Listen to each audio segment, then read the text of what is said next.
கடந்த 2018ஆம் ஆண்டு தமிழகத்தையே உலுக்கிய குன்றத்தூர் குழந்தைகள் கொலை சம்பவத்தில் பிரியாணி அபிராமி மற்றும் அவரது காதலன் மீனாட்சி சுந்தரம் ஆகியோருக்கு சாகும் வரை சிறை தண்டனை விதித்து நீதிபதி தீர்ப்பு வழங்கியிருக்கிறார்.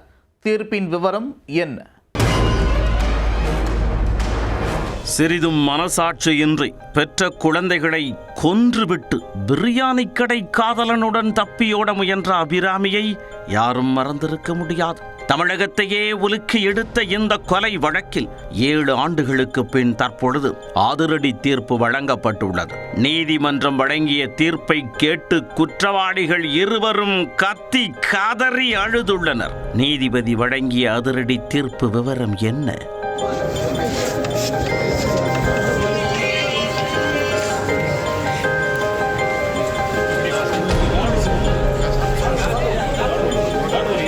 குன்றத்தூரை அடுத்த 3ஆம் கட்டளை பகுதியைச் சேர்ந்தவர் விஜய். இவரது மனைவி அபிராமி.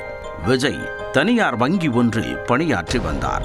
இந்த தம்பதிக்கு 6 வயதில் அஜய் என்ற மகனும் 4 வயதில் கார்னிகா என்ற மகளும் இருந்தனர். இந்நிலையில் 2017 மற்றும் 2018ஆம் ஆண்டுகளில் அபிராமி மியூசிக்கலி ஆப் மூலம் நிறைய வீடியோக்களை வெளியிட்டு பிரபலமாக இருந்து வந்தார்.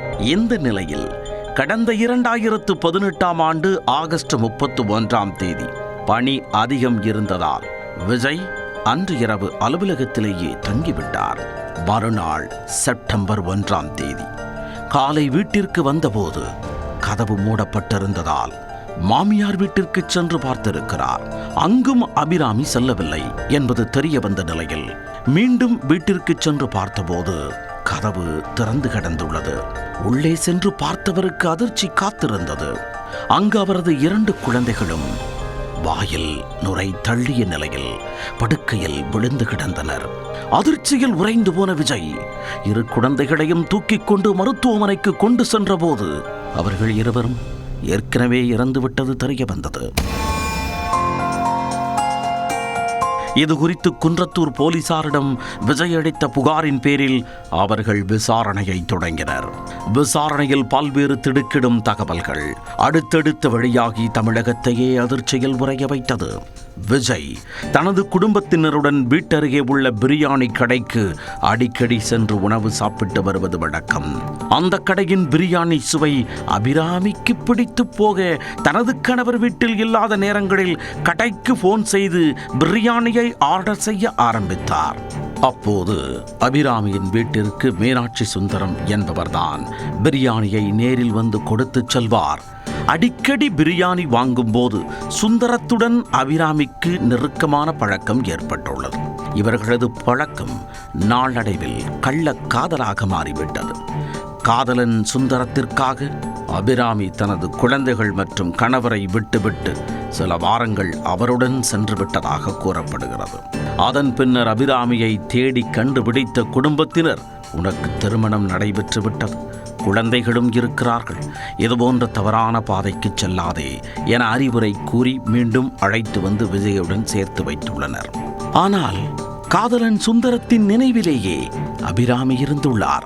மீண்டும் சுந்தரத்துடன் ஓடிப்போனால் குழந்தையை காரணம் காட்டி அழைத்து வந்து விடுவார்களோ என்ற அச்சத்தில் இருந்த அபிராமி அப்போதுதான் குழந்தைகளை கொலை செய்ய முடிவு செய்திருக்கிறார். இதையடுத்து குழந்தைகளுக்கு ஆகஸ்ட் 31ஆம் தேதி இரவு பாலில் தூக்க மாத்திரையை கலந்து கொடுத்துவிட்டு பெற்ற குழந்தைகள் என்றும் பாராமல் அவர்களை தலையணையால் அமுக்கி கொன்றுவிட்டு வீட்டை விட்டு வெளியேறியிருக்கிறார். இருவரும் முதலில் கேரளாவுக்கு தப்பிச் செல்ல முடிவெடுத்துள்ளனர். அதற்காக வீட்டில் இருந்து தனது 2 சக்கர வாகனத்தில் கிளம்பிய அபிராமி வண்டியை கோயம்பேட்டில் விட்டுவிட்டு நாகர்கோவிலுக்கு பேருந்தில் ஏறிச் சென்றுள்ளார். போலீசார் கோயம்பேட்டில் உள்ள சிசிடிவி கேமராக்களை ஆய்வு செய்தபோது அபிராமி நாகர்கோவில் சென்றதை கண்டுபிடித்தனர்.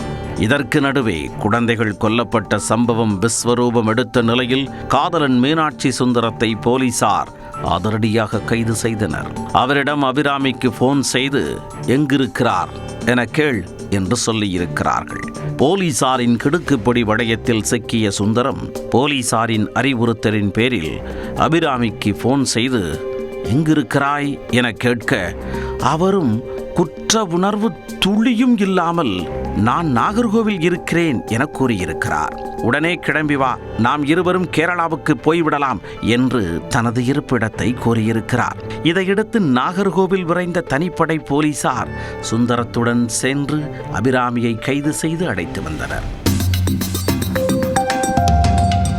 இந்த வழக்கில் அபிராமி முதல் குற்றவாளியாகவும் சுந்தரம் இரண்டாவது குற்றவாளியாகவும் சேர்க்கப்பட்டனர்.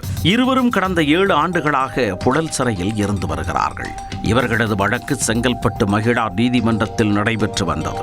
மாவட்டம் பிரிக்கப்பட்ட பிறகு காஞ்சிபுரம் நீதிமன்றத்திற்கு மாற்றப்பட்டது. ஆனால் காஞ்சிபுரத்தில் மகிழா நீதிமன்றம், போக்சோ நீதிமன்றம், குடும்ப நீதிமன்றங்களில் நீதிபதிகள் இல்லாததால் காஞ்சிபுரம் மாவட்ட முதன்மை அமர்வு நீதிபதி ப. உ. செம்மல் விசாரித்து வந்தார். காஞ்சிபுரம் மாவட்ட முதன்மை அமர்வு நீதிமன்றத்தில் அபிராமியின் வழக்கு விசாரணை முடிந்து ஜூலை 24ஆம் தேதி தீர்ப்பு வழங்கப்படும் என்று அறிவிக்கப்பட்டது. அதன்படி வியாழக்கிழமை நீதிமன்ற வளாகத்திற்கு அபிராமி துப்பட்டாவால் முகத்தை மூடி அழைத்து வரப்பட்டார்.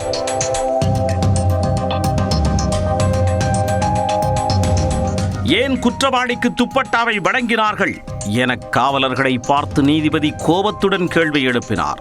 துப்பட்டாவால் கழுத்தை நெரித்து தற்கொலை செய்ய நேரிடும் என்பதால் அதனை அனுமதிக்க கூடாது என காவலர்களுக்கு அறிவுறுத்தினார். பின் தீர்ப்பினை வழங்கத் தொடங்கிய நீதிபதி அபிராமி மற்றும் காதலன் மீனாட்சி சுந்தரம் இருவரும் குற்றவாளி என அறிவித்தார்.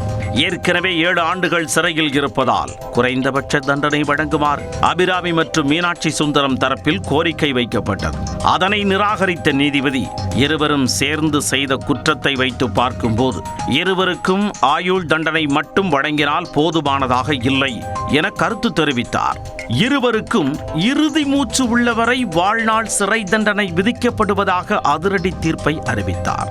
தீர்ப்பை கேட்ட அபிராமி மற்றும் காதலன் மீனாட்சி சுந்தரம் ஆகியோர் நீதிமன்ற வளாகத்திலேயே கத்தி கதறி அழுதனர்.